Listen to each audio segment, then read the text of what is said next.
We all live in a yellow submarine, apparently, or something like that. Uh, this has no association to that song. Welcome to Whiskey Catapult, where we catapult around the world trying whiskeys from all over the world. And today we got a new release, fairly new, over in Scotland, which is where we're catapulting off specifically to Islay for some Bruichladdich, which is a very good distillery in my opinion. This is, where does it say?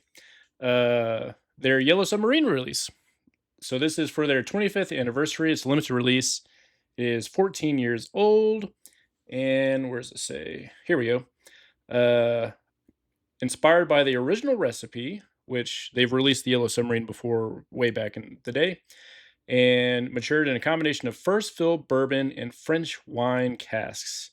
It is bottled at 54.2% ABV. It is made with Scottish barley. It is unchill filtered and no color added. So, except for on the bottle, they definitely added color to the bottle. So, I like Bruichladdich. I've had quite a few of their different releases. Their classic laddie, their organic, their bare barley.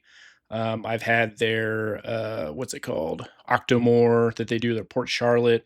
They have a lot of really interesting releases. Was very excited when this one came out. It just hit the market in my area a couple days ago. Figured I'd do a review to get it out there, but was very excited for this pickup. Heard really good things about the Yellow Submarine release from back in the day. So,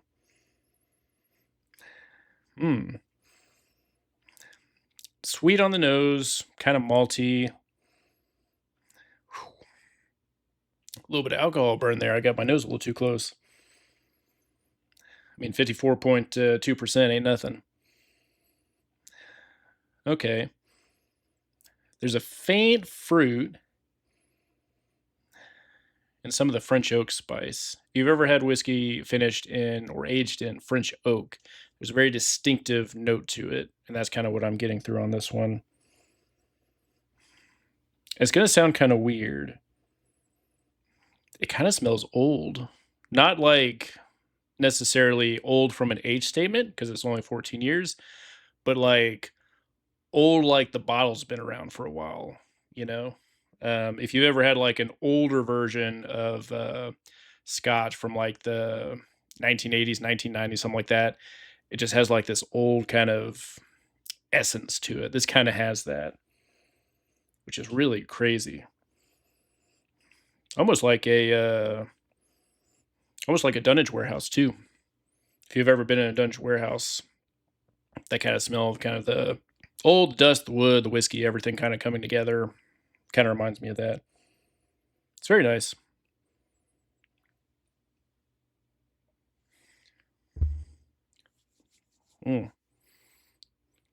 Big flavor on there. Fruit. It's got some spice. A little bit of oak. There's sweetness in there, but there's also some dryness. And those two don't normally show up together for me, so it's very complex. There's a little bit of grape in there too, probably from the red wine casks. That's nice. Let's see. Yeah, finish lingers a little while. It's mostly the light fruit, a little bit of oak, some spice. A lot of what's there on the palate is kind of lingering through on the finish, which is nice to see. Not quite getting the grape anymore on the finish, so that's kind of faded away. But everything else is still pretty there. So, yeah. If you've never had Bruichladdich before, I'd highly recommend getting a bottle of the classic laddie. I think it's probably one of the best budget bottles that you can get, at least in the States. I can get this locally at one of my shops for about $55, and it's a great deal. Also, nice color on the bottle, but really good. It's 50% ABV. Most whiskeys that you can get around in that range, they're like the $60 range. They're more in like the 46 ABV, 43. You get a lot of good bang for your buck for the Classic Laddie. If you've never had Bruichladdich before, I'd recommend getting that before jumping into this. This one is in their profile, but the French oak is very noticeable, and it kind of, I say it makes it different because that's it feels like a cop out, but it's true. It makes it different. But it does kind of remind me of the Bruichladdich kind of profile. Although I do kind of wish that it was a little more coastal notes on here. A little like salt and brine that I will usually get from the Classic Laddie. And it could just be the French red wine cask influence is kind of overpowering that note on this. But I'll add a little water here in a second.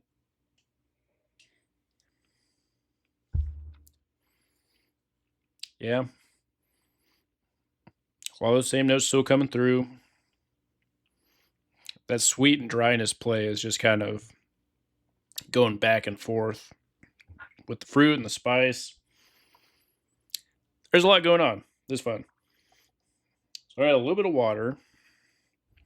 Just do about 5 drops. 3, 4, 5. Not a ton. I might add a little bit more here in a bit too. It's 54.2%. It's not, I don't know if it's considered cast strength for this one, but usually I would imagine cast strength is a little bit higher. But given 14 years and how stuff ages in Scotland with Angel Share, it's hard to know exactly what is cast strength. But since they don't mention it on here, I'm going to assume that it's not. But yeah, the story of this one being the Yellow Submarine is because I guess there was a Yellow Submarine in the Royal Navy and they lost it. And it showed up on the coast of Bruichladdich. So they named a bottle after it. They had a couple releases earlier in the day when I think it was when it reopened. And yeah, it was a very popular release. I've seen one that actually still has the metal tin around it and stuff. It's really cool. I don't know if you can see it from here. The white and yellow on here kind of clash, but it does have the picture of the Yellow Submarine on there. But I don't know. It's kind of got this yellow mustard, ketchup red kind of vibe going on here. It stands out on the shelf. That's for damn sure.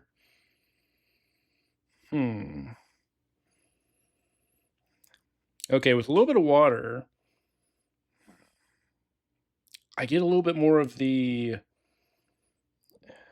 French oak and the wine notes on here. Kind of the dryness that comes from wine. That's coming through a little bit more on the nose. But it's still sweet, still malty.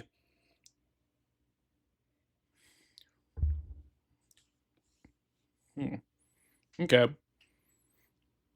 It's got almost like a creaminess to it now.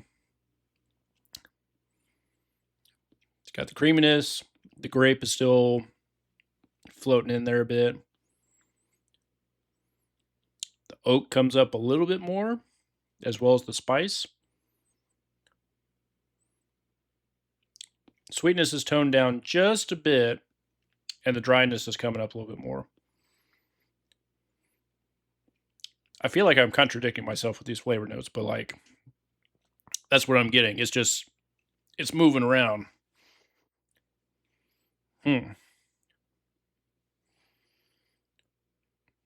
There's a lot going on here.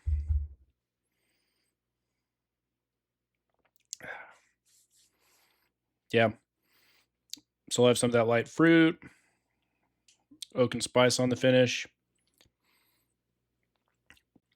It actually sits on my palate a little bit longer with water. Man, this is a fun one. So in my area, I picked this up for, I think it was $136 was the cost. So with tax, a little over $140. If you like Bruichladdich, I think it's worth pickup at that price. If you've never had Bruichladdich before, I think this is going to be a little too different and too intense right out of the gate. So if you do pick up a bottle, hold on to it. Get a Classic Laddie. acquaint yourself to Bruichladdich first, and then jump into this one. If you like scotch with French red wine casks as well, I think you'll enjoy this too.